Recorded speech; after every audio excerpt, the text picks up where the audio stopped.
It's 12 o'clock in Frisco, Texas, and it's time for Smoker Broker Radio with Robert Mesh, a.k.a. the Smoker Broker.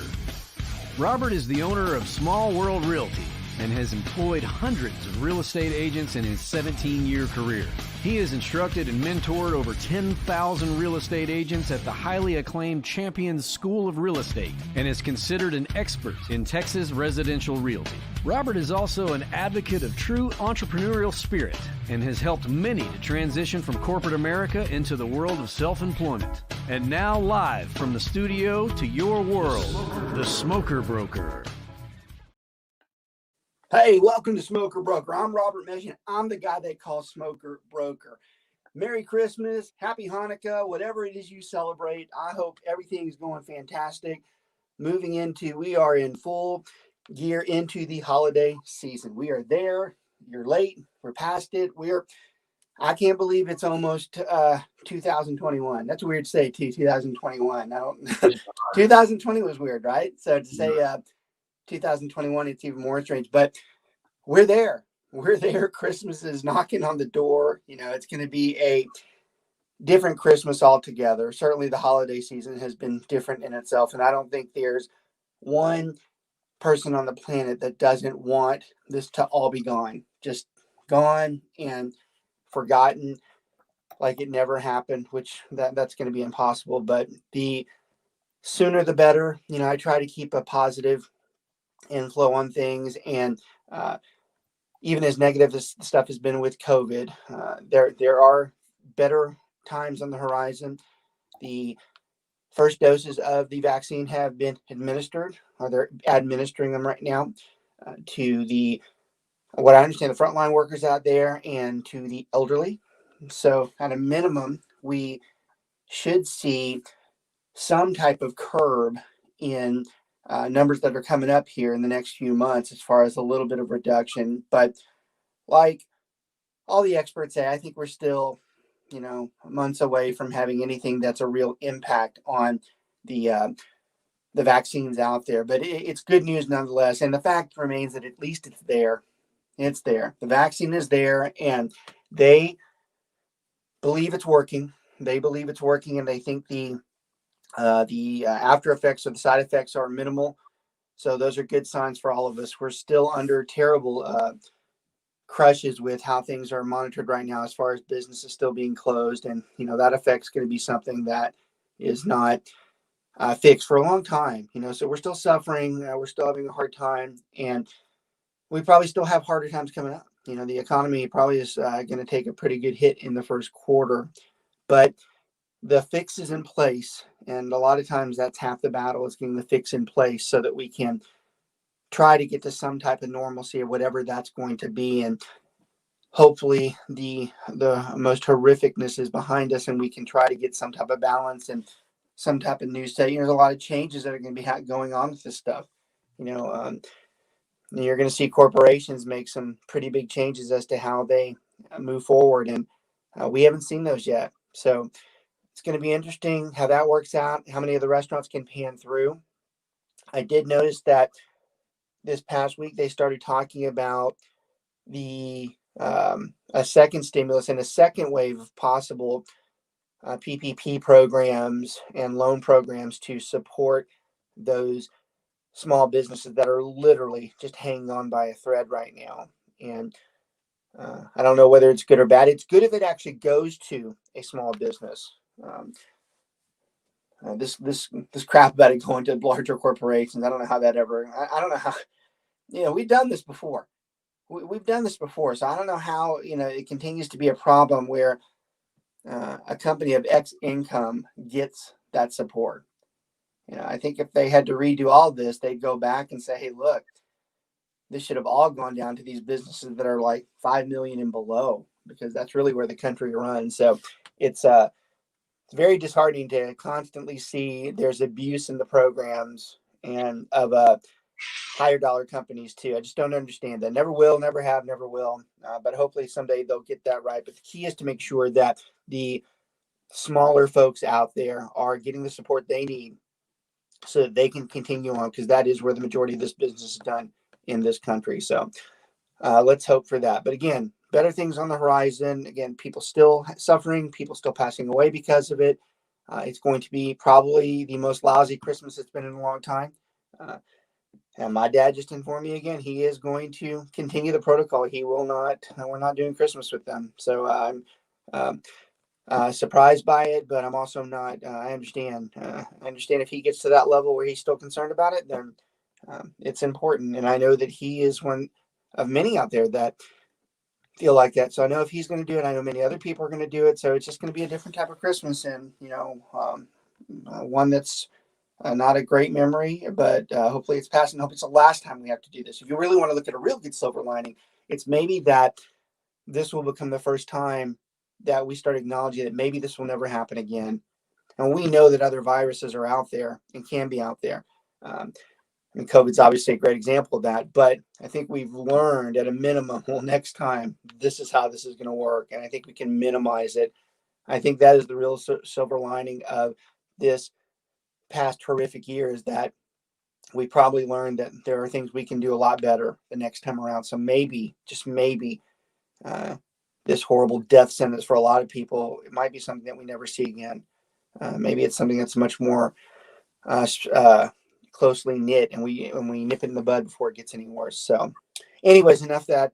Tired of, I almost want to, for the beginning of the year, this is going to be our last show, by the way. This will be the last show of 2020. And again, I'm kind of happy just to say that, because I think we're all happy to get rid of 2020, but I'm almost debating on whether we talk about COVID when we come back just to start the new year off. But we're almost going to have to, because it just affects everything that we do right now. And it's going to still take a toll on the things that we're doing. So as much as I want to forget it and not talk about it, we probably still will when we come back into the beginning.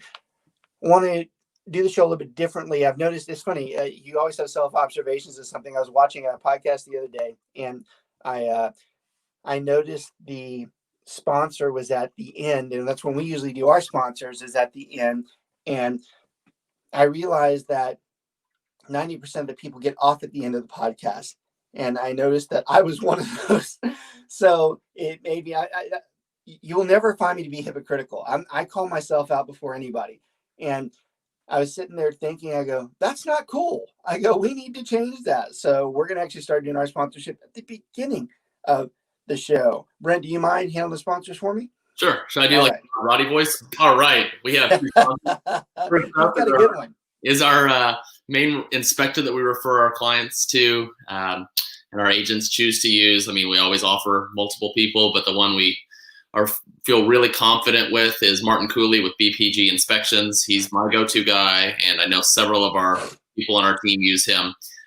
He's great because he shows up always on time, if not early, finishes inspections quickly, very thoroughly, and gets you that report that night. And what's really cool about his reports is they're all color-coded, bullet pointed, so you figure out what's really important, and we can scan that from an operational standpoint quickly and see what needs to be addressed instead of going through a 50-page inspection line by line, right? He really points out what's important. So yeah, Martin Cooley with BPG Inspections. You can find him on bpginspections.com. You want to book him up.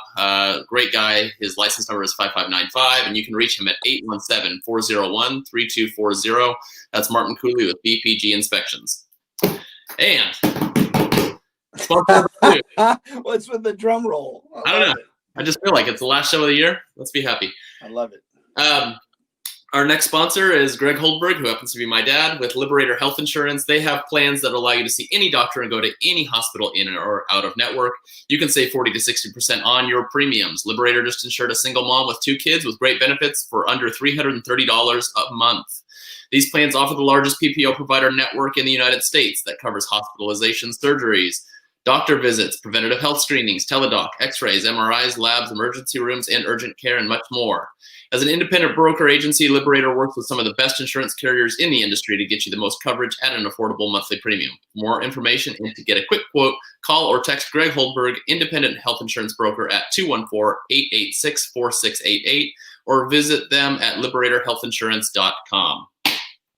Yes, very good. Excellent. Boom. Outstanding. Boom. Well done. Wish I was good as you at that. You do have that, tend to have that nice radio, soothing advertising voice out there. So well, I tried to perk it up after the solemn well monologue we had. Right. So today we're going to talk about a more laid back subject, but one that actually brings people in, that drives them to look at a lot of the things that we do at the SWR group at Keller Williams, and a lot of people who personally follow us as far as their real estate careers go, because we're going to talk today about how we got into it. Okay, we're going to talk about how we got into it, specifically me and Brent, and we're going to be representative of a lot of the team that we have today. And the show's not just built for our particular agents. This is built for just about anybody who's out there that is considering. In fact, today's the main goal of today's show should be, one, if you're watching and you're a part-time agent and you want to understand what it is that we did and what we did after we started, that's going to be very good for you. And it's also going to be good for friends that you have that you think are in this situation, that you tell them, hey, you need to watch this podcast today, because this is exactly what these guys are talking about. And I find the timing fitting for this particular show because we're going into the new year. People are starting to make their arrangements. They're starting to make their New Year's resolutions and what they're doing. And a lot of times real estate is one of those priorities that people have out there. So, it's funny. We had another show scheduled for today. I asked Brent, I go, hey, we need to do another topic. I already had this one set. So what should we do? And he suggested this one. And it's kind of embarrassing because I'm like, we should have already done this anyways, because this is the perfect time to have this show. It's perfect time to have this show to where we can say, hey, look, this is a very good reason why you should get into this. And I think it's going to be very enjoyable for those of you that are watching, those of you that will watch, and those of you who forward it to somebody, because I think that's where the real value in today's show is going to be. It's like, hey, look, these guys are doing exactly what you've been talking about. They're one of the only ones that cater to this. They're the only ones that have one of the systems set up to this. You really should give them a shout. And before I forget, we're going to talk, we do it throughout the show too. And we're going to start it with, you should go to joinswr.com. Again, that's joinswr.com. Really simple. You see it right here. So there it is. He's got his name over there. Joinswr.com. Super easy. I'm like Ocho for real estate. What's that? I can change my name. I'm like Ocho Cinco for real estate. Ocho Cinco. I was trying to forget that unpleasantness. Funny you mentioned his name. He showed up in the third worst teammates ever the other day. There were some interesting people in that list. They had some guys I had forgot about. They had Jeff George. They were talking about he was the number one jerk. So he was on there. But that guy, he must have had some hate to him. There's no one that says anything good about him. Wasn't he like 4'3"? I don't know, man. But it's funny. He had a God-gifted arm, but he was just such a jerk. I heard Andre Rison was on that list too. Yeah. I mean, these are people you just forget about. But Ocho Cinco was number 3. So mention that. He actually showed up this week, and it was cracking me up. But nonetheless, that is very informative, and it's going to kind of summarize everything that we're talking about today. So there are really 2 different types of real estate agents out there. You have full-time and you have part-time. Oh, I love that. Perfect. There you go. You have full-time and you have part-time. And at the those levels, people make the decision on which way they're going to go. A lot of people get into real estate and they're like, hey, look, I got to do full-time because somebody told them. Brokers are notorious for telling people, well, you have to do it full-time. You have to do it full-time. And my favorite is when someone says, oh, well, you'll never make it. I'm like, well, what do I know? I've only made X amount. What's that, Brent? We got every day, so I don't know how that's any different. I mean, what do I know? I haven't made it, so I don't like it. And I do have a chip on my shoulder when I hear someone say that. Because first of all, it's my show, so I don't mind saying it's a load of shit. It is. All right, it is. It's not true. He's proof of it. I'm proof of it. And we have plenty of others that are proof of it. You do not have to do this full time. All right. Now, look, I want to put a clarification because we have a lot of the executive crews and the Keller Williams watch us sometimes. And I want to make sure that I have a very consistent message today for them too. I'm not saying that full-time is bad. Of course, the more you work, the better off you're going to be. Of course, we want every agent to be full-time if we can. And of course, we encourage people to do full-time. But to sit there and suggest that part-time doesn't exist, man, that's just, first of all, it's just not true. I got news for you. I'm not here without part-time. No. I'm not here without part-time. It's a fact. Most people know my story very well. I was working with the executive team out there at Foot Locker, Foot Action USA, and Just Your Feet. Just Your Feet were the the big athletic stores with the basketball goals inside, and that you don't see them anymore. And that's how I got here many years ago. Thanks to them and their poor management of what they did, they took me at the time, a very young, up and coming manager level executive area, and they just threw me out like there was no tomorrow. And then I'm sitting here, we're talking about having a family at that point, me and my wife, and all these plans are just put to a halt. And I'm just sitting here, I go, this is the American dream. You work, you got a good job, and then just someone throws your ass out the door because they screwed up. Not you. They did. And when I say about the American dream, I am being sarcastically sick with that, because it is the American dream to own a home, to have a job, because that's what you're raised to do. You get a job, you do what you're supposed to do, but then someone else screws around and then you have to pay the price. You want to talk about the American dream? That is the American dream, because that's what happens right now. Everybody's out there doing what they're supposed to do. Some for years of loyalty. Man, they'll spit on you in 5 seconds if they had to. And that's another reason why we talk a lot about entrepreneurship. We encourage real estate, because we are trying to help you break any type of chain you have into some job that you think you're stuck in. Because I don't care how long you've been in it, they will throw you out tomorrow. If the numbers don't match, especially if it's a public company, they won't give one damn about you.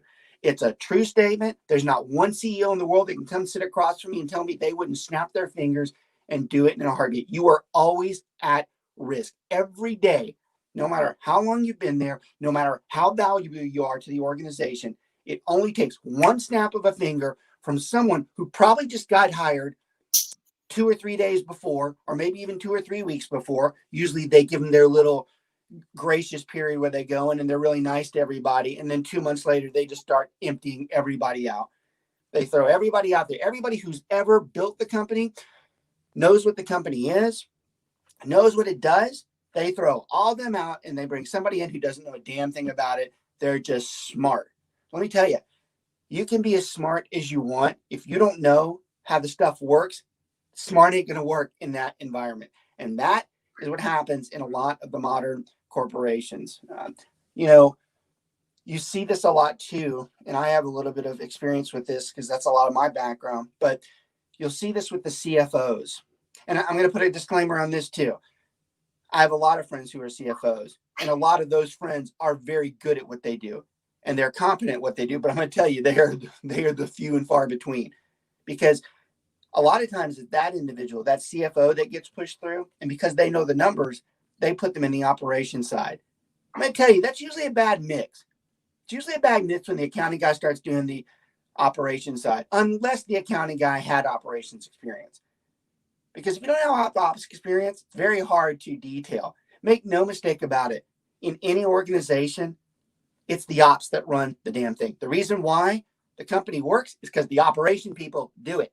Damn right. The people at the store, the ones that run the register, the manager that goes to make sure they're running the register, they're the ones that make this thing work. Not the dude or the lady sitting up at corporate who's never visited the store, and they do their little rah visits, once every 4 or 5 or 6 months, or God forbid 2 or 3 years. My favorite was always when an executive would come in. Oh, it's the first time we've been in here for 5 years. Well, no shit. Good to have you, man. Glad that you run this freaking company. Happens all day long. It's happening right now. There's an executive in this country. Oh, it's been a long time. And the best part is you have someone who's in awe of that person. Someone who has busted their ass for like 10 or 15 years. And they're like in awe, and they had to kill themselves to make this store ready. And this person comes in to have their pleasantries, or worse, their unpleasantries, and then they leave. That was a favorite of mine too, is when you'd have someone come in and, they're like, oh, Mr. Whoever's coming, like, oh, so you do all this stuff. And then Mr. Whoever, who's never been in the stores, over like, this sucks. You guys need to do this, and this. I'm like, God, it was good to see you today, man. I tell you, this building has been doing great without you in it, you know?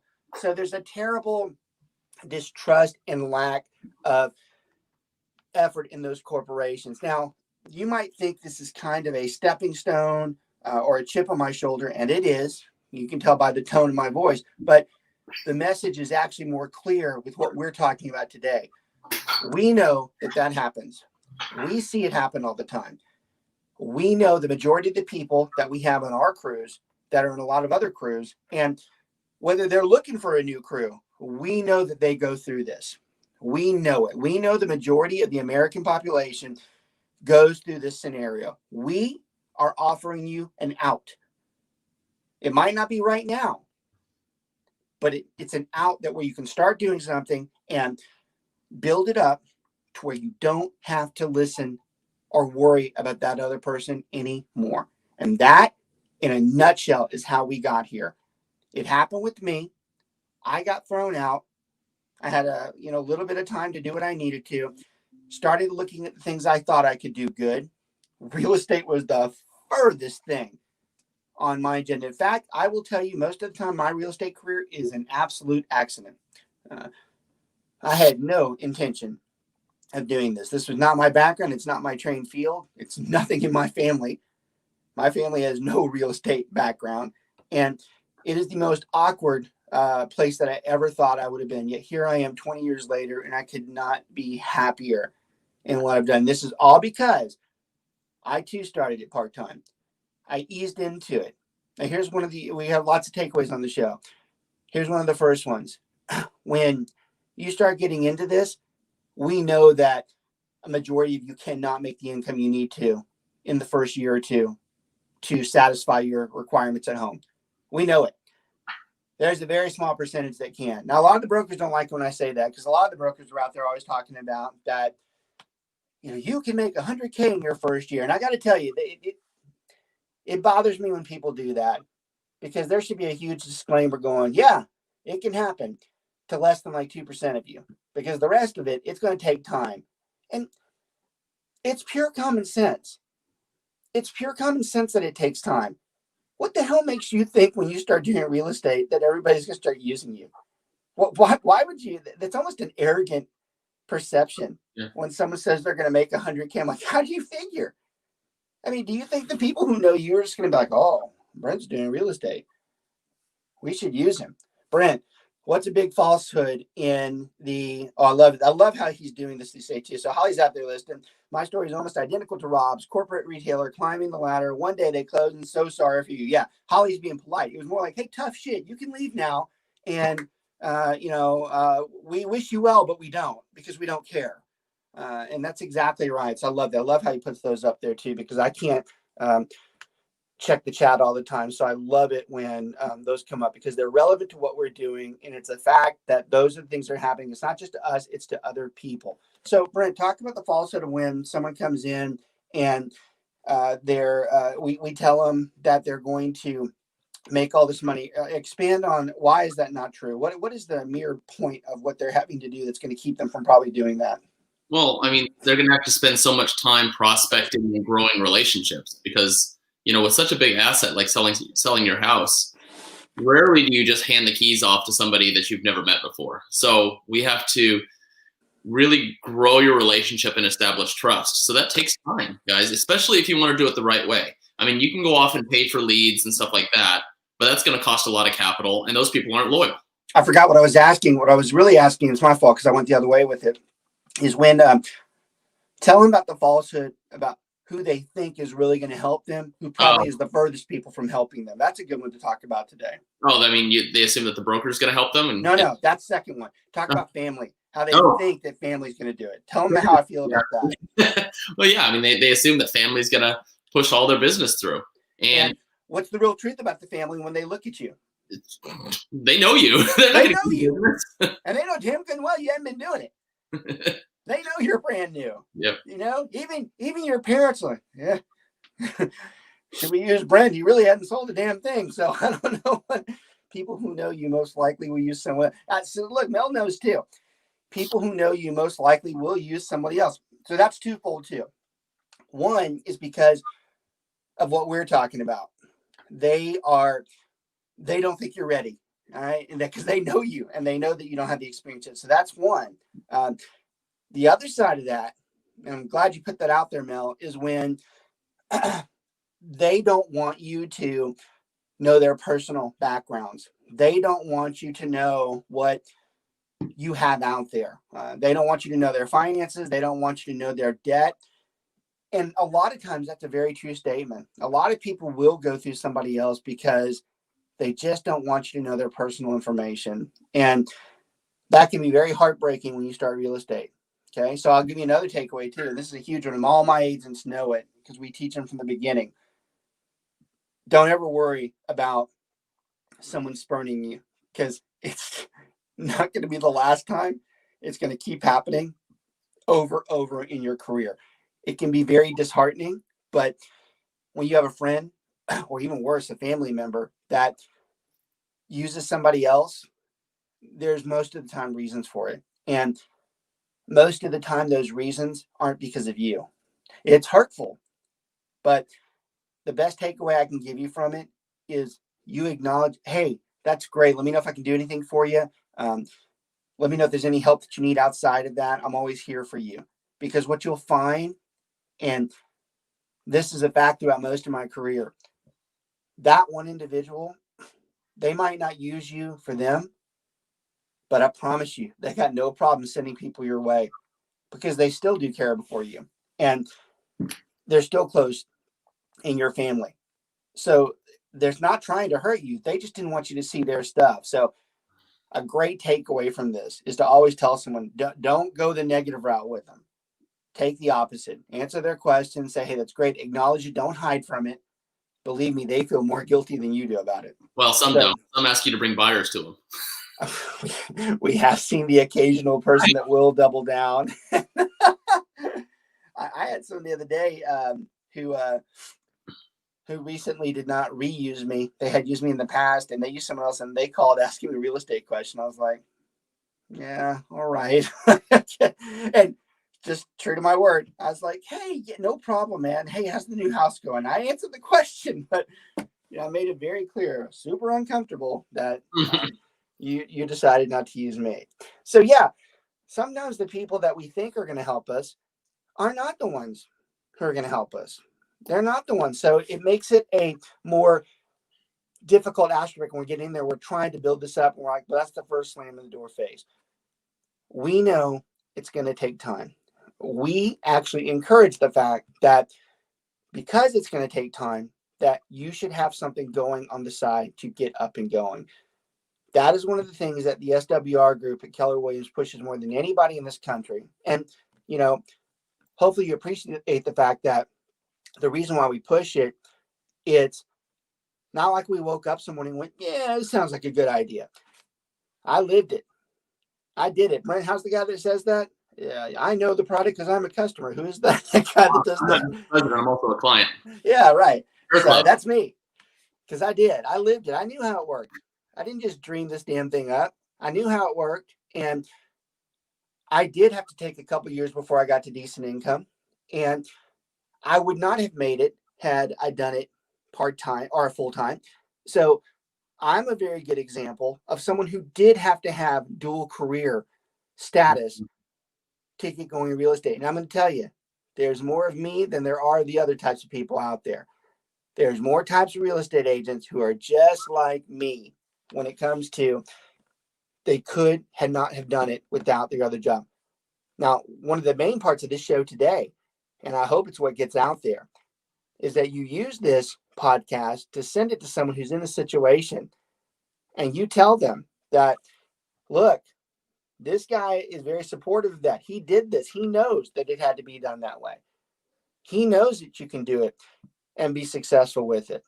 There's no reason not to do this. I fear how many agents are out there, how many would-be agents are out there that don't do it because they think they can't run two things at once, or worse, some idiot told them that they can't do it. God, you people, you real estate brokers and agents out there that tell someone they can't do it part-time, that just, you really should be ashamed of yourself. All right. Because First of all, it's not true. Don't get me wrong. I get what you're saying. I get that you're saying that it should be full time's better. It's better for I understand that.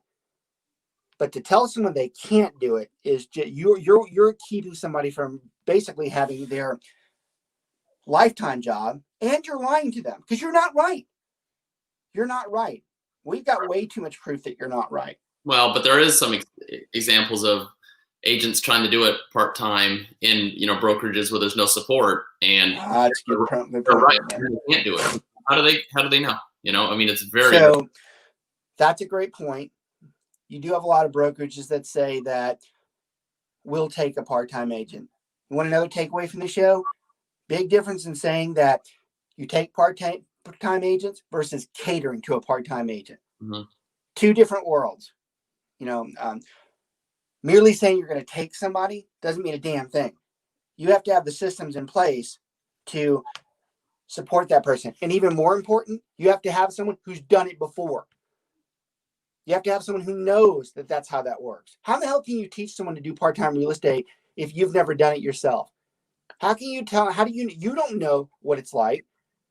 You don't know what it's like to be at a 60-hour-a-week job and have a close that is completely falling apart. You're going on your breaks, taking more breaks than you should, stepping outside when it's 25 degrees one morning, so nobody hears you, working while you're at work, trying to put something together, have people threatening you, screaming at you, have title companies who say, are you not going to be at this close today? And you're like, well, I really can't. And then they go, and they hang up on you. You know how I know all that? Because it's happened to me.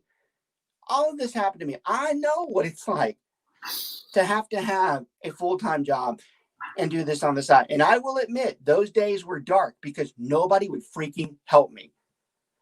If there were systems in place, what should have happened there is I had someone that I work with, or I had numerous people that I work with, and I'm like, hey, I'm at work today. This can go bad. I need your support. And look, when it happens to you, I'll be there for you too. That's what should have happened, but it's not.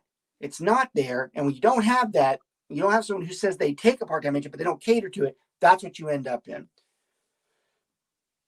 See, Laura says, I'm doing it and love the time I get to spend on my real estate. It's not work to me. So I love that statement too. I tell people all the time, especially recently, that this is like the most sick statement because you really have to look into it, but it's exactly what Laura's talking about. So I tell people that I feel like I've been retired for the past 15 years.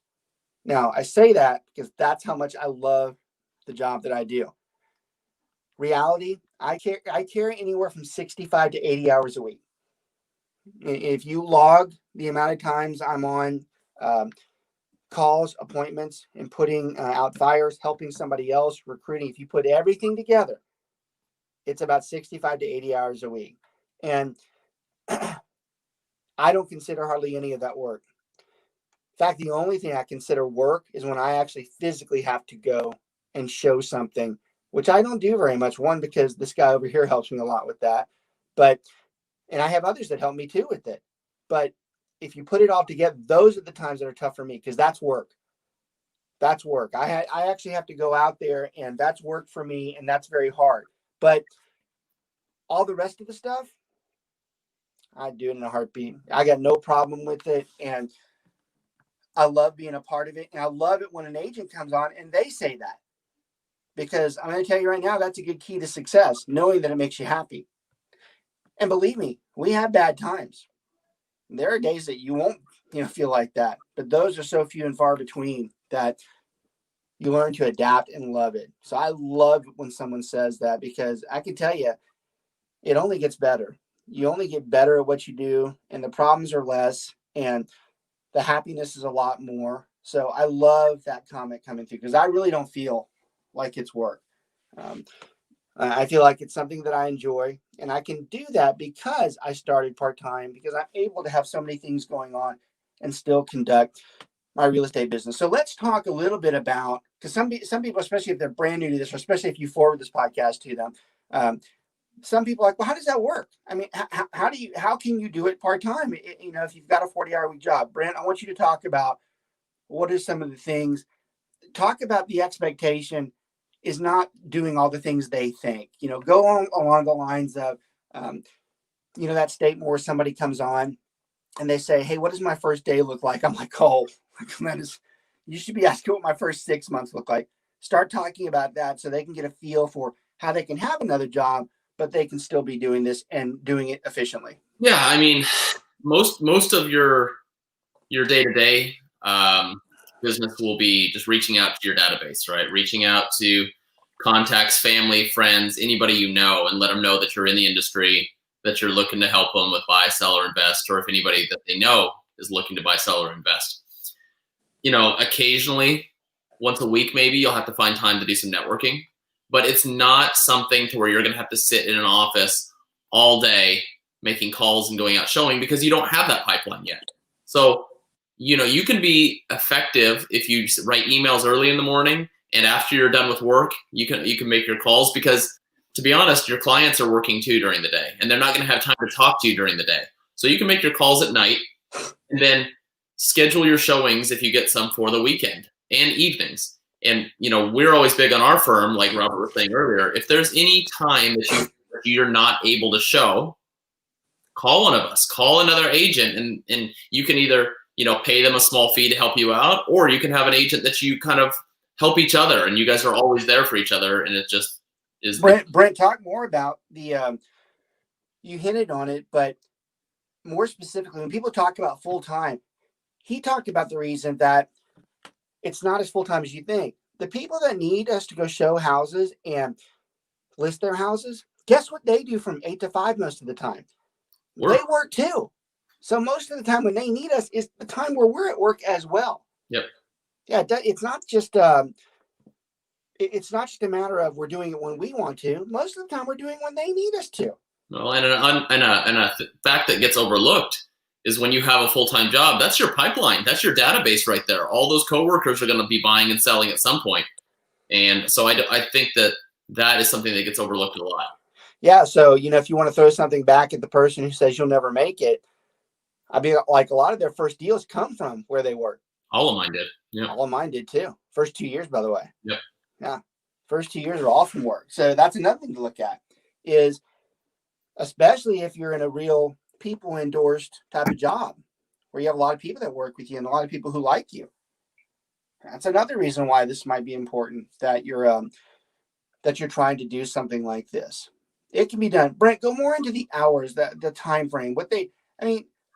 Are they really even working 10 hours a week when they get started? When they get started, no. I'd say 5 to 6 hours a week probably when they're started. An hour a day. I'm not even that. I mean, it's just you're going to be sending emails kind of throughout the day and responding, and it takes a while. And that's why we really encourage you to have another job if you can, because no one likes a desperate salesman. All right, so look, we got agents that are watching that affects them, because I've talked to like 5 of them in the last week. So I want to talk about that. This is more to the existing agents right now that are actually implementing this strategy. It's very difficult when you're in your first 6 months or so, that especially if you are trying to do it part-time or full-time, that you find yourself sitting around and you're like, I should be doing something. And you start acting like there's something wrong with you. Well, there's not, because there's only so much you can do. All right. And there's nothing weird about that. I mean, we have 6-figure agents that don't work 15 hours a week. These are people that are closing 2 to 3 deals a month, sometimes 4 deals a month, and they're only working 15 hours a week. So you've got nothing and you're worried about just sitting around. It can happen. Now, look, again, to anybody who's half-heartedly watching this show, because someone will come in and hear that one part and go, how can you tell somebody that? I'm still acknowledging that they should be doing the massive amount of networking and lead gen just like anybody else. I'm just saying it doesn't have to be at the level of time that everybody else does it. Do they do better if they do it longer? Yeah, most of the time they do. But what's worse, them not being able to do it at all and never becoming an agent, or worse, quitting because someone like that person I'm talking about told them to do that and they couldn't, or slowly getting into it where they eventually can make an effect and an impact and actually provide for their family in a way that they never thought they could. I'm going with the other option. I'm going with that one because to me, that's the easier way to do it. I mean, Brent, is that right? Yeah. I mean, I did it for 8.5 years, to be honest. You know? You did. Yeah. You know, you did. You did. I mean, you did. And it takes longer times for us. And fortunate for you, you were super young at that time. And it was the perfect time for you to do it because I think it's harder sometimes for the younger folks because they don't have the contacts and the experience yet in place. So I think for you, it was the perfect time to do it. And we have a lot of people that are like you in the firm, which makes me happy because those people grow to be eventually very competent real estate agents, supervisors, managers, owners. And that's what we're trying to encourage with these people, but they cannot do it on their own. I mean, Brent, we still have multiple income streams, you and I. We still do other things. Yeah. You know, there are always things that no matter what level you're at, multiple, and I guess that's a better way to talk about this too. Dual income and multiple income streams to me go hand in hand. You know, and Brent, given your opinion of a multiple income stream, why is it that you think it's important or more, really, why is it smarter? Well, I mean, real estate, to be honest, just in sales goes up and down, right? When it rains. Cyclical. Yeah, for sure. And so there's sometimes where it's like you're just killing it and you're making a bunch of money and then all of a sudden everything dries up for a few months. And that's kind of normal unless you're really getting into your production. But if you just have that other income that kind of balances it out just to take the edge off to where you don't freak out, you know, and especially like at the end of every year when the MLS dues come out and, you know, as an agent, you got to pay a bunch of money. And it's usually, this year's a little bit different, but usually when the market is slower, you know, in December, it's a lot slower and you don't have your income coming in and all these bills are due. So as long as you have something else coming in, I think that's very important. And I get asked a lot by recruits that are like, okay, well, if I'm going to do part-time in real estate, I mean, how many hours does that mean? And I was like, there's no set hours. It could be 1 hour a week. It can be, you know, 30, 40. We don't care. When we say part-time is more dual career, right? We have a different. That's right. And that's a great takeaway from the show today. We say part-time, but it's not part-time. Y'all, in all honesty, so I'm considered, most of my peers will tell you that I'm the guru of part-time real estate. Most people know me statewide or even throughout the country will tell you that I'm the guy they go talk to when they talk about, I've got other brokers that say you should go talk to him about that. And being given that label, I will tell you, I think they got it wrong. All right. It's not a matter of the question of whether someone's part-time or not.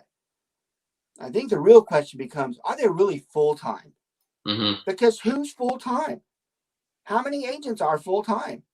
I mean, what if they're not?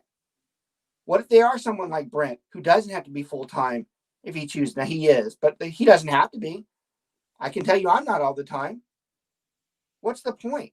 Mm-hmm. I mean, why do we call them full-time if they're not full-time? Are we going to call someone who makes $175,000 a year who we know for a fact is averaging less than 15 hours a week? Is that person full-time? I think we got it wrong. I don't think it's a matter of whether they're part-time or not. I think the real question is, are they full-time? Well, I think I think if you study it, that's going to be a smaller percentage of the real estate agents out there. I think traditionally too, agents are told, hey, you know, as you get in, you're going to get your license. You need to make sure before you even get going that you have 6 to 9 months of income set aside because you're not going to have any other income coming in.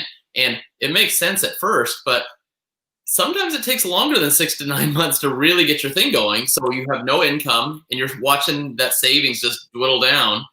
And now we've hit fall. We haven't even talked about the worry. Forget about the fact that you don't have it. Then you start getting the worry about what am I going to do?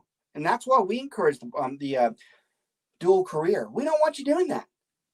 Go do something that brings in a little bit of money so you can balance this damn thing. Mm-hmm. There's no shame or anything wrong. I can tell you what, the bigger shame are the 83% of the agents in this industry that quit in 6 months. That is the bigger shame. Yep. Than someone who says, I better go get a job. That's not failing. Nope. In fact, that's probably the smartest thing you're going to do versus quitting. Quitting real estate is dumb. Mm-hmm. I'm biased towards this conversation, but I believe everybody should have their real estate license. You think about it. even the deals you do for your personal self, that could be 5 or 6 homes. Yeah. And if you progress in income in homes, those commissions are higher. For most people, that's probably at least $50,000 to $75,000 of money in their life for just having a dumb license that they paid originally probably $2,000 for, and they pay probably $1,000 a year for it. That alone, if you can do simple 3rd grade math, would suggest that you should have your real estate license. The funny part is it would put someone like me out of business if everybody did that. But you know what? That's all right. Oh, look at this. We got somebody else out here. So we got another important person in there. So Joan says, from an outsider, the work that I see you guys doing is the relationship building that is done regardless of being part-time or full-time. And that is the biggest difference I see in this brokerage that sets you apart from others. She is right on the money, because that is all it's about, is building relationships. All me and Brent do on a day-to-day basis is think, what is the next step that we can get to bring somebody into the brokerage? We don't care so much about sales numbers. We don't look at that much. In fact, that's something that's interesting about us too. And I'm glad Joan brought that up, because I like that. You know, I'm not the typical, well, I always tell her I'm not the typical type of broker, but on this particular case here, I'm not what you would think. I don't just sit there and scrolling through numbers and oh, this person sucks. Oh, this person.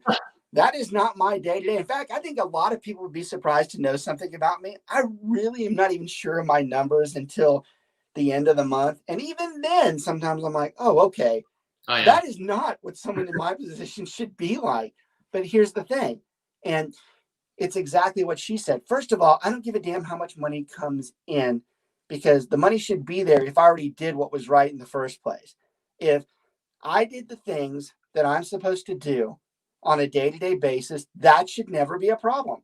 I should never have to be staring at the bank account, because if I'm doing what we're supposed to be doing, we should be bringing people in, nurturing them the way we do, and making them better real estate agents so they can continue to produce, and all of us win in the end. So I love that comment, because it's true. It is about building relationships. You know, it's painful for me, and it doesn't happen often. I don't lose many real estate agents to other brokerages. Most of the time, if I lose somebody, it's just like anybody in the industry. They left because they can't do it, and they're done with it, which is sad. It really is. But the ones that go to the other brokerages, the excuses to me are just like, I'm like, it's an excuse at best. Okay. Because you should be able to succeed no matter where you are. All right. And when you make those changes, and I've got some good friends that will take this wrong, and they shouldn't. There's some that will be like, oh, he's talking about me. No, I'm not, most likely. But when you sit there and just switch because you're doing it for whatever reason, you give all these excuses in the end, it's the relationship that is the hardest thing to replace. Okay. The fact that you can call someone all the time, 24/7, they care for you. That's the biggest one to me. That they care for you, and they're going to help you. Those reasons alone, when I do have a good agent that leaves, I do give my old head shake, because I'm like, I don't care what they said. I know damn good and well, wherever they're going, they are not going to have that type of person. They might have that person, but I promise you, they're not going to get the combo of having that person and carrying that person that cares about them. You can put any amount of money, and you can tell me, and you can come sit with me and tell me where you find that. That's the one that makes me shake my head. If I do lose a good agent, I'm like, good luck. I go, because you're doing that for the wrong reasons. And I'm not talking about my crews that go off and build their own brokerages. I have the greatest amount of respect for them. That's a whole different subject. If that's what they want to do, and they got guts, I'll tell you that, because it's hard doing a less than a national name brand. But I love them because I taught them that, and it's hard to do. But in the end, when someone else just goes off there into another brokerage thinking they can rejuvenate themselves or replace, or for whatever reason they save a little money. What's that? Save a little money. See, well, I'm not even saving money. I'm not even going to get into, because I'll tell you right now, you leave a brokerage to save less than $20,000, you got problems, because it's not. If you think the $20,000 is believe me, you lost 100 or 200K for that reason alone. So I'm not even getting into that one because that one just I do not address a cost concern in real estate, because the moment someone starts talking to me about that, I'm like, you are not serious about your real estate career because this is minimal the amount we pay to do this stuff and to make the money that we can. So I've gotten to where I won't even, when someone says, I'm like, whatever, that's not it. But the other ones though, and I love Joan bringing that up. It's a great way to end the show. It's the relationships that we're looking for. It's talking to more people, spreading our message out, and telling we've been successful at what we do, and getting to know those people better, and then them introducing us to other people. And then, because that is what we do. It is. I'm not like the. I don't hire a lot of people to do this and that. I don't hire people to watch numbers all the time. I don't hire people to call people. I'm very unlike the Keller Williams culture when it comes to that. And some would argue that that's a weakness of me. Whatever. I have plenty of weaknesses. Just add them onto the list. That doesn't bother me at all. But it does emphasize that she's right there. It is the relationship that we're focusing in on. It is building these people, encouraging them to do the things that we've done, because we know that we can do it. We are very confident in what we do.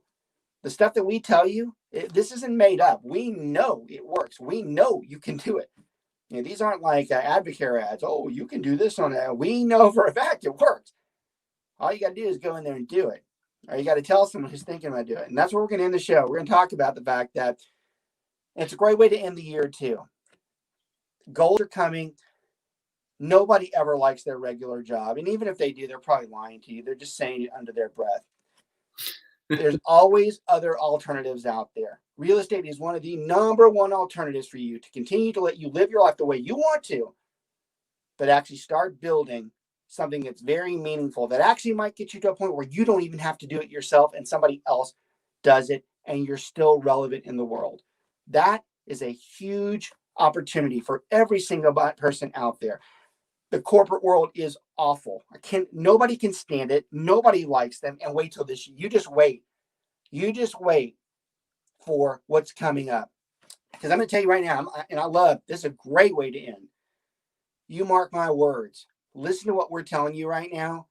We're telling you to get something else on the side, because you're going to damn well need it at some point. You watch by next September, October, November.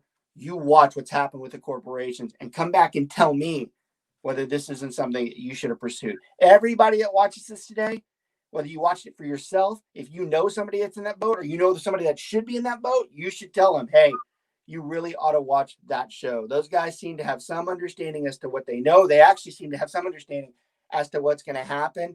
They are preparing you for what the future holds. We think we can help you at this point. Y'all, thank everybody for watching. Literally, we are on our second full year or third full year. I can't remember anymore doing shows. We love doing it. We love pushing our messages out. We love communicating with you, giving you the information we think that it's you need to make you better. And we cannot thank you enough for all the views out there. We appreciate the continued watching. We appreciate you more even sending it to someone and forwarding it. We can see it. We know when that's being pushed out there. We know when other people are watching because somebody else told them. So we cannot thank you enough. Our sponsors, we constantly want to thank them and all. And I'm telling you, if you're not a sponsor on this show, especially if you're in the real estate field, you're missing out. We don't charge very much for people to sponsor the show. And here's at a minimum. At a minimum, you get the 125 agents that we have in our career. At a minimum, the 125 agents are focused on you. That can be enough for some people, period. More or less to all the other people that branch in and listen to us. So it's really a great place to have a sponsored advertisement on this particular show. That helps out as well. But we want to thank those guys too.